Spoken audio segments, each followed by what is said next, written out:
Algebra 2, I think you learned how to solve systems of equations using matrices. We're not going to be coming back to a full matrix unit in pre-cal this year, but we're still going to need to use some of those ideas. So I wanted to come back and I wanted to briefly talk about how to solve systems using matrices on a graphing calculator, make sure everybody's comfortable, and in particular I want you to kind of have an understanding of why it works as well, which might be something that you've kind of forgotten. So here's a three-variable system, 3 equations, 3 variables. Hopefully you know how to solve this by hand. I think it's something that everybody should know how to do, but it's not very efficient. So, for example, maybe you could cancel the z variable. Like if you multiplied the second equation here by 3, you could add the 2 equations together, you'd knock out the z's, and then you would have one equation that had just x's and y's. You could come back down here, you could take the second equation, maybe multiply z by 2, and you could add those 2 equations, and you could knock out the z's, and you'd have a second equation with x's and y's, and then you just have a regular 2-variable system, and you can kind of go from there. So hopefully it's doable, but again, not necessarily your best use of time. And you can imagine if you have a 4-equation, 4-variable system, 5-equation, 5-variable system, it can get real messy real quickly. And the cool thing about matrices is the process takes almost exactly the same amount of time regardless of the number of equations if you're using matrices. So it's a wonderful tool, and I think we're really lucky that we have a little bit of that matrix theory background. All right, so let's take a look what's going on here. In this example, we have this setup.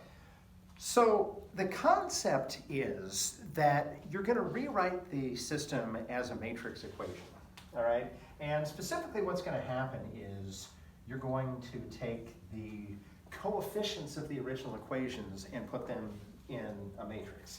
So that's 4, 2, 3, -2, 3, -1, 3, -4, 2. Okay? And what's technically happening here is this matrix is getting multiplied by a variable matrix that has x, y's, and z's in it. And then it's going to give you a result of a matrix with these values. Okay? Just as a quick reminder here, I want to make the point here, this is actually how matrix multiplication works. If you remember, when you multiply matrices, you're always taking a row and you're multiplying it by a column, okay? So this entire row would get multiplied by that column. 4 gets multiplied by x, 2 gets multiplied by y, 3 gets multiplied by z, and you add them together. Well, guess what? That's 4x plus 2y plus 3z. This literally multiplies out to equal all of this over here. And then this row gets multiplied by that, and it'll give you that one. That row gets multiplied by that, it will give you that one. Okay? So this isn't just like somebody magically decided, hey, I'm just going to throw the numbers in a matrix and see what happens. It's literally the same thing. Okay? And so the point is, the equations over here are supposed to equal the values here. That's really what's happening. All right? So I usually think about this with variables. Okay? Imagine that this is a matrix A, and I'm multiplying by a variable matrix that I'm calling matrix X, and let's call this matrix Y. Okay, there's my matrix equation. What I'm really trying to do is I'm trying to solve for matrix X, okay? Because if I solve for matrix X, I would have X, Y, Z. I would have X, this matrix, this is capital X, by the way, not the same lowercase x as that X. But I would basically have this matrix equaling some numbers, and I don't know what they are, but let's say there's 7, 2, and -5 or something like that. I would know x is that value, y is that value, and z is that value. That's what I'm really trying to do. So I'm trying to get the variable matrix by itself, okay? Well, if you look at this equation up here, if you just had the equation, oh, you know what, let's call this B actually. I think that's normally what they'll call that other matrix. So if I know that matrix A times matrix X is going to be equal to matrix B, and I'm trying to get the variable matrix by itself, I need to undo multiplying by matrix A, okay? Well, normally you'd say we divide, okay? Well, with matrices, we don't exactly have a concept of division, but we do have a concept of a reverse operation, okay? Just like I could normally say, hey, I'm multiplying by A, I want to divide by A. That's the opposite of multiplying by A. Same kind of thing here. We have an inverse matrix. The inverse is the reverse of the matrix multiplication process. And so what's really going to happen here is if I want to undo multiplying by A, I can multiply by the inverse matrix. But it's an equation, okay? So if I multiply by the inverse matrix on one side of the equation, I have to multiply by the inverse matrix on the other side of the equation, okay? If I multiply any number by its matrix, ignoring this for a second, I'm sorry, if I multiply any number by its inverse, think about what happens. If I multiply 5 by its inverse, 1/5. 5 times 1/5 is 1. If I take 8 and multiply it by its inverse, 8 times 1/8 is 1. If I take 3/5 and I multiply by its inverse, 3/5 times 5/3 is 1, okay?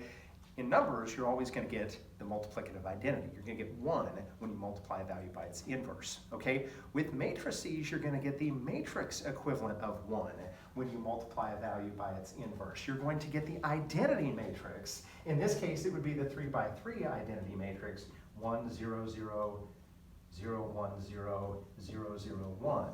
Okay, it's the identity matrix when you multiply these two things together times x equals the inverse of A times B.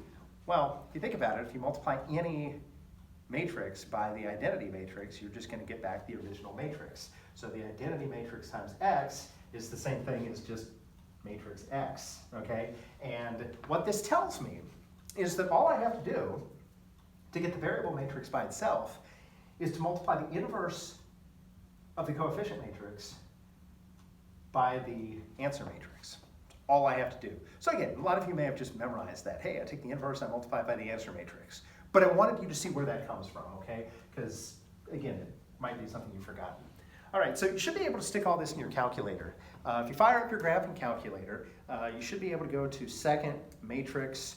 You don't want the names just yet. You actually want to edit your matrices. So you can go over to edit there. You can enter matrix A. This is 3 rows by 3 columns. So it's a 3x3 matrix. You can enter all that in. You can go back to matrix edit and you can edit matrix B. This is 3 rows and 1 column. Okay, so it's a 3x1 matrix. And you can fill all of that in. And then, to actually type the names of the matrices, you can go back to second and the matrix button, and I want matrix A, so I can just click on A under names. And I want the inverse, and the inverse symbol on most calculators just looks like that. So you can hit that button, and it will basically type your inverse matrix there. So I have matrix A, I'm hitting the inverse button. Then I'm going to multiply by matrix B, and once you multiply that out, it's going to give you back an answer of -1, 2, 4. Okay? What that really is, remember when I multiply the inverse matrix times the answer matrix, I'm actually going to get back the X matrix. Okay? That's the XYZ matrix. And so what that tells me is that matrix that X is -1, Y is 2, and Z is 4. So anyway, might be something you all remembered, but I thought I should review that. We will see that come up every once in a while, and it's a nice use of your graphing calculator.